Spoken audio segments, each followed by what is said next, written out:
नमस्कार दोस्तों, स्वागत है आपका अपने YouTube चैनल शिक्षा साथी में। तो दोस्त, मैं काव्यखंड का पाठ 9 जन जन का चेहरा एक, जिसके कवि हैं गजानन माधव मुक्तिबोध, उसका हम संपूर्ण हिंदी अर्थ लेकर आ चुके हैं। इससे पहले हम लोग कवि परिचय किए थे, आज हम लोग संपूर्ण हिंदी अर्थ करेंगे, ठीक है। लेकिन संपूर्ण हिंदी अर्थ करने से पहले हम थोड़ा सा जो कवि परिचय किए थोड़ा सा उसके बारे में एक दो को बात जान लेते हैं। जैसे गजानन माधव मुक्तिबोध का जन्म कब हुआ था? 1917। हम बताए थे आपको 13 नवंबर को, क्योंकि 17 नवंबर 1917 को रूसी क्रांति हुआ था। और आपको मालूम है, ये जो कवि थे ये आगे चलकर मार्क्सवादी विचारधारा से प्रेरित होकर मार्क्सवादी हो गए थे। और सबसे पहले कम्युनिस्ट अर्थात मार्क्सवादी कौन देश है? रूस। नहीं, यानी रूस में जो मार्क्सवादी व्यवस्था ना, इससे प्रेरित थे वो। तो हम याद कर सकते हैं कि रूसी क्रांति 1917 में, इनका जन्म 1917 में। इनका जन्म रूसी क्रांति से 4 दिन पहले 13 नवंबर को। और रूसी क्रांति कब होता? 17 नवंबर 1917 को, ठीक है। चलिए, ये हो गया। इनकी मृत्यु कब हुई थी? इनकी मृत्यु हुई थी 1964 में। कब? 1964 में। और आपको याद कीजिए, नया खून एक पत्रिका था जो नागपुर से प्रकाशित हो रहा था, इन्हीं के समय हुआ। ये नागपुर कब आए थे? 1948 में आए थे। और इनकी माता क्या नाम था? पार्वती बाई था। पिता मुक्तिबोध। कौन मुक्तिबोध? माधवराज मुक्तिबोध। नहीं, कृति चांद का मुंह टेढ़ा है, धूल भूरी भूरी धूल धूल, ऐसे कोई था। विपात्रा। नहीं, तो आपको याद आ रहा होगा नई कविता का आत्मसंघर्ष, इनकी प्रमुख कृतियां हैं। तो आपको जाकर के जो कवि परिचय है देखना चाहिए। मैं एकदम आसान भाषा में आपको हर चीज याद कराते हुए वो करवाया हूं। हाँ, और ये मध्य प्रदेश में जन्म लिए थे, लेकिन मराठी भाषा अधिक बोलते थे। हालांकि हिंदी का इनके पास अच्छा नॉलेज था, लेकिन मराठी एमए किए थे ये हिंदी से। हाँ, चलिए, इनकी जो कविता है, अब एक बात सुनिए मेरे दोस्त, अगर ये साम्यवाद से प्रेरित व्यक्ति हैं, और जहां साम्यवाद होता है, जिस देश में साम्यवादी व्यवस्था होती है, वहां सब चीज सरकारी होता है, कोई प्राइवेट नहीं होता। जैसे हमारे देश में देखिए ना, सरकारी स्कूल है, प्राइवेट स्कूल है। यानी जहां सिर्फ और सिर्फ प्राइवेट होगा वहां कहा जाएगा पूंजीवादी व्यवस्था, और जहां सिर्फ और सिर्फ सरकारी होगा उसे कहा जाएगा साम्यवादी व्यवस्था। और जहां के जहां दोनों होगा उसे कहते हैं मिश्रित व्यवस्था। भारत में मिश्रित है, देखिए। नहीं, तो साम्यवाद अर्थात सब कोई बराबर, अमीर गरीब सब बराबर।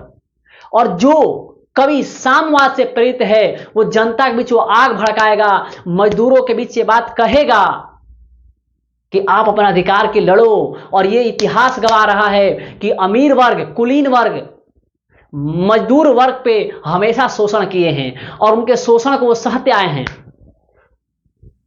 याद कीजिए कार्ल मार्क्स को।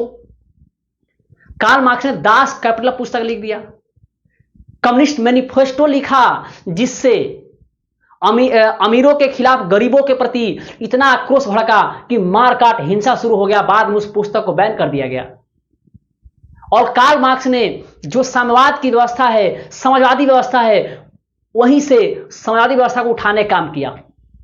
और ये जो कवि हैं, ये कवि जब ये साम्यवाद से प्रेरित हैं तो ऐसे कविता लिखेंगे जो सबको एक करती हो, जो लोगों में ये जुनून भरती हो कि ये तुम्हारा हक है, तुम्हारा अधिकार है, तुम्हारा देश है, तुम्हारा देश है तो तुम उसके हकदार हो। अगर तुम पे कोई शोषण कर रहा है तो उसका तुम विरोध करो, क्योंकि तुम्हारे पास खोने के लिए कुछ नहीं है। अगर हार भी जाओगे तो कल भी रहने का मकान नहीं था, कल भी तुम्हें 2 रोटी खाने का पैसे नहीं थे, 2 वक्त रोटी जुटाने का पैसे नहीं थे। हार भी जाओगे ना तब भी नहीं रहेंगे, और गलती से जीत गए तो पूरी दुनिया हिला दोगे। और देखिए, जो कविता है ये साम्यवाद से प्रेरित ही है। और जो लोग हैं, जो हमारे मजदूर वर्ग, हमारे किसान, हमारे जो निम्न वर्ग के लोग हैं, उनको प्रेरित करते हुए गजानन माधव मुक्तिबोध कहते हैं कि वो कोई भी देश हो, वो भाई देखिए यूरोप हो, अफ्रीका हो, कोई महादेश हो, कोई देश हो, कोई गांव हो, कोई राज्य हो, जहां भी गरीब हैं उन पे गरीब पर अमीरों का प्रताड़न है। और सारे जगह एक ही जैसा माहौल है, गरीब पर अमीरों का प्रताड़न। उसी पर यह कविता है। देखते हैं, इसके बारे में जानते हैं। कवि लिखते हैं, चाहे जिस देश प्रांत पुर का हो, जन जन का चेहरा एक। चाहे जिस देश, वो कोई भी देश हो, कोई भी राज्य हो, कोई पुर मतलब गांव ना, फलानापुर चिलानापुर होता है ना, कोई गांव का हो, सभी जगह जन जन का चेहरा एक है। सभी जगह जो व्यक्ति, ये खास करके उन निम्न वर्गों पर लिखा गया है कि जितने निम्न वर्ग हैं उन सब पे अमीरों का अधिकार है। वो सब उनके पैरों तले दब के रह रहे हैं, उनका सबका चेहरा एक है। एशिया की, यूरोप की, अमेरिका की गलियों की धूप एक। अरे कहीं भी आप एशिया में चले जाइए, यूरोप में चले जाइए, अमेरिका में चले जाइए, सारी गलियों में एक ही धूप उगती है। अर्थात वहां के जो निम्न वर्ग हैं वो उसी प्रकार से अमीर वर्ग से शोषित है। कष्ट दुख संताप की चेहरों पर पड़ी हुई झुर्रियों का रूप एक। अरे कष्ट से, दुख से, संताप मतलब दुखे होता है, कष्ट से, दुख, संताप से चेहरों पर जो झुर्रियां पड़ती है ना, वो झुर्रियों का रूप एक है। जोश में यो ताकत से बंधी हुई मुट्ठियों का लक्ष्य एक।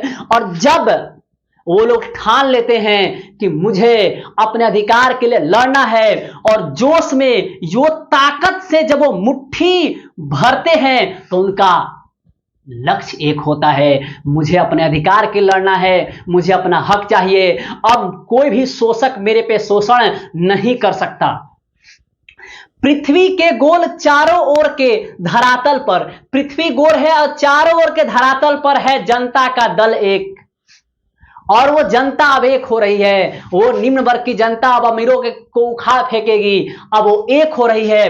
पृथ्वी गोल है, चारों ओर के धरातल पर जनता का दल एक है और उनका पक्ष एक है, और वह एक ही पक्ष है, निम्न वर्ग, जो अमीर वर्ग को उखाड़ फेंकेगी। जलता हुआ लाल की भयानक सितारा एक, उद्दीपित उसका विकराल सा इशारा एक। जो सूर्य के समझ, जो एक सूर्य सितारा है, तारा है ना सूर्य, सूर्य सितारा है, और उससे लाल जो किरणें निकलती है वो एक है, और जो उससे प्रकाश, उसका विकराल सा इशारा एक। और जो सूर्य से लाल किरणें निकलती है और प्रकाशित होती है, उस विकराल सा इशारा एक। और उसका जो विकराल रूप है, लाल रूप है, जो तेज किरणें आती है, वैसे ही पूरे निम्न वर्ग, पूरे मजदूर वर्ग एक हो चुका है और उसका इशारा एक है।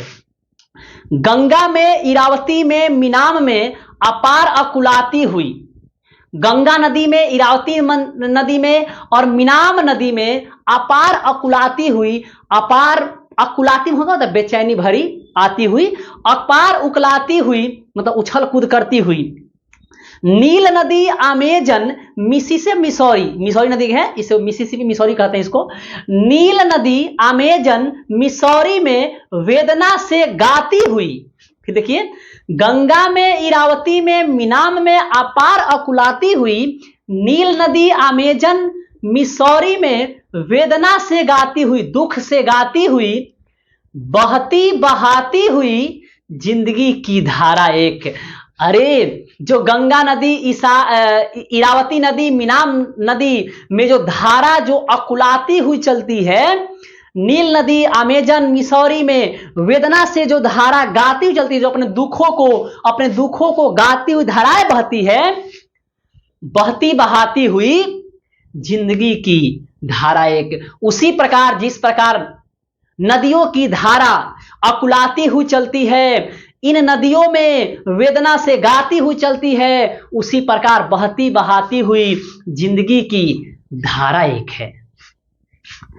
प्यार का इशारा एक, क्रोध का दुधारा एक। अरे कहता है कि प्यार का इशारा एक, अगर वो एक हो जाएंगे तो सभी लोग एक दूसरे से बंध कर और उनका विरोध करेंगे, और उनका एक होने का ये प्यार का संकेत है, कितना उनमें प्रेम है एक वर्ग का कि नहीं हम लोग एक हैं। प्यार का इशारा एक, क्रोध का, जब वो विरोध करते हैं ना पूरी निम्न वर्ग, तो क्रोध का दुधारा एक। फिर देखिए, पृथ्वी का प्रसार अपनी सीमाओं से किए हुए गिरफ्तार। और पृथ्वी पर पूरा प्रसार है। अपनी सीमाओं से किए हुए गिरफ्तार, गहरी काली छायाएं पसार कर, गहरी काली छाया पसार कर खड़े हुए शत्रु का काले से पहाड़ पर, और काले से पहाड़ पर शत्रु खड़ा हुआ है और गहरी काली छायाएं बिछाया हुआ है इस पृथ्वी पर। अपनी सीमाओं से उन गरीबों को गिरफ्तार किए हुए हैं, उन निम्न वर्गों को जिस पे वो अधिकार किया है। सारे अमीर वर्ग जिस तरीके से काले पहाड़ पर खड़े हों और अपनी काली छाया बिछाकर, जो निम्न वर्ग है, गरीब मजदूर हैं, उनको ऐसा लगता है अपनी सीमाओं से गिरफ्तार किए हुए हैं। काला काला दुर्ग एक और उनका काला काला महल है, वो सब एक हैं। जन शोषक शत्रु एक और जनता का शोषक जो जनता पे शोषण करते हैं वो सब एक हैं। उन देखिए यहां पे शत्रुओं के बारे में कहते हैं कि पृथ्वी पर फैले हुए हैं। पृथ्वी का प्रसार, पृथ्वी का जो प्रसार है वहां पर अपनी सीमाओं से किए गए गिरफ्तार, अपने सीमाओं से गरीबों को अपने अंडर किए हुए, ऐसा लग रहा है उनको गिरफ्तार किए हुए हैं, उन पर अधिकार किए हुए हैं। गहरी काला छाया पसार कर और अपना अधिकार सब पे पसार करके, गहरी काला छाया पसार कर खड़े हुए शत्रु के काले से पहाड़ पर, और ऐसा लगता है वो शत्रु काले से पहाड़ पर खड़ा होकर सब पे अपना अधिकार जमाया हुआ है और सब कोई एक है। काला काला दुर्ग एक और जो उनका काला काला महल है, जो अमीरों का महल है, वो एक है। जन शोषक शत्रु एक और जनता पर शोषण करने वाले शत्रु भी एक है। कहते हैं आशामयी लाल लाल किरणों से अंधकार चिरता सा मित्र का स्वर्ग एक। वो कहते हैं आशामयी लाल लाल किरणों से अंधकार चिरता सा मित्र का स्वर्ग एक।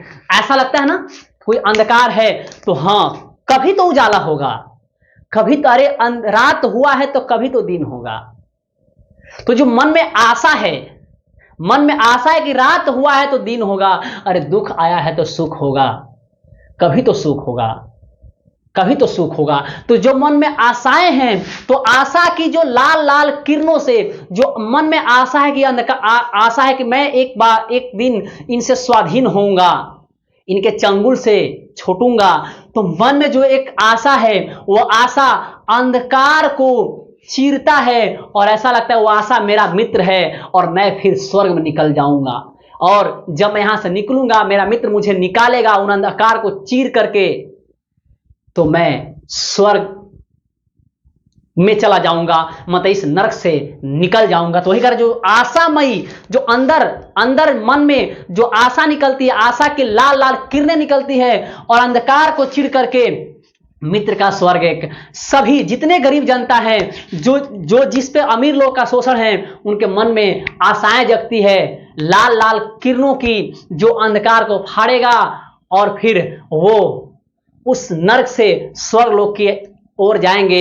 और उनका जो आशा है वो सारे लोगों के मन में है और वो उनका मित्र है जो एक है। जन जन का मित्र एक और पूरे जन का वो मित्र एक है। कौन? आशा। कभी तो होगी इस चमन पे बहार की नजर, अरे कभी तो प्रभु की नजर होगी, कभी तो इन अमीरों के चंगुल से हम निकलेंगे, कभी तो निकलेंगे, एक समय आएगा। विराट प्रकाश एक, क्रांति की ज्वाला एक। अरे विराट जो प्रकाश है, सूर्य का प्रकाश है, लोगों का समूह है, गरीब जनता का, शोषित वर्ग का जो समूह है, जो एक होगा और इन राजाओं के महलों को, अमीरों के महलों को, अमीर के दुर्ग को उखाड़कर फेंक देगा। विराट प्रकाश एक, क्रांति की ज्वाला एक, जो उनके अंदर क्रांति की ज्वाला भड़क रही है, वो सभी एक हैं। जितने भी, वो कोई भी महादेश के हो, देश के हो, प्रांतपुर के हो, गांव के हो, सभी जन की चेहरा एक है, सबका कष्ट एक है, सबका दुख एक है, सबको एक ही जैसी पीड़ा है।